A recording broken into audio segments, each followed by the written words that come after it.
Miss হবে না আপনার পছন্দের টিভি শো। দেখুন জি5 অ্যাপে একদম ফ্রি। কি টর্চার করেছিলেন যে আপনার স্ত্রী সুইসাইড করতে পারে বলে আপনার মনে হচ্ছে, যার জন্য তো এখানে খবর নিতে ছুটে এলেন? চলুন আগে দেখে নিন আপনাদের কেউ কিনা, তারপর গুপ্তগু হবে।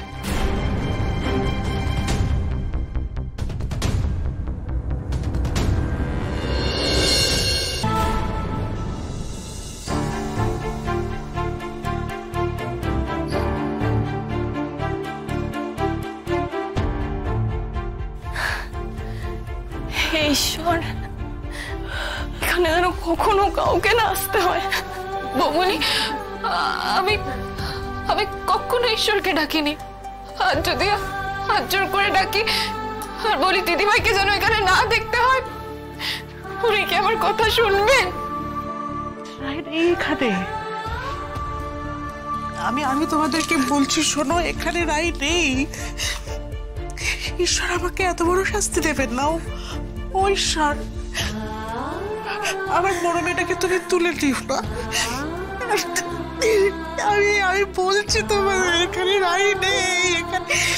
আমি এখানে ওকে দেখতে চাই না।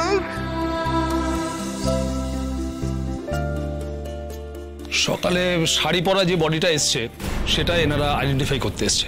আপনারা চারজনেই কি ভিতরে যাবেন? দেখুন, সবাই কিন্তু এসব সহ্য করতে পারে না। এই না, আমি যাবো, ভেতরে যাবো। আমি এতটা রাস্তা এলাম, বলো তো, আমি ভেতরে যাবো না। নাকে রুমাল চাপা দিয়ে নিন, না হলে বমি করে ফেলবেন। আসুন।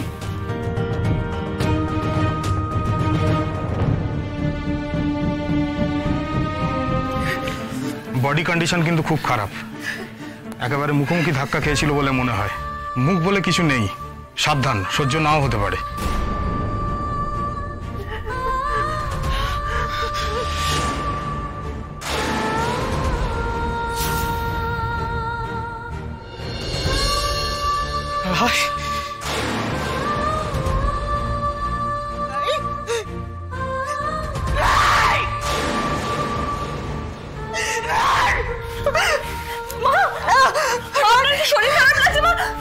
বলেছিলাম না, সবাই সহ্য করতে পারে না। আমি মাকে নিয়ে বাইরে যাচ্ছি।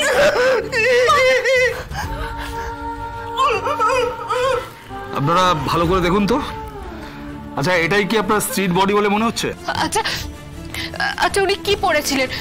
মানে আমার দিদিভাই?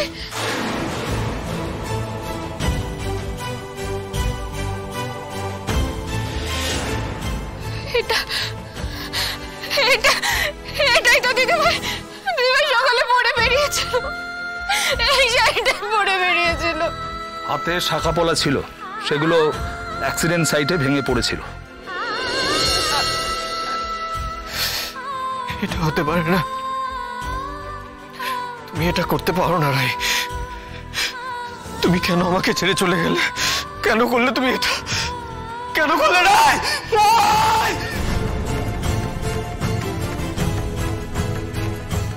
জি5 ডাউনলোড করুন আর সব এপিসোড দেখুন একদম ফ্রি।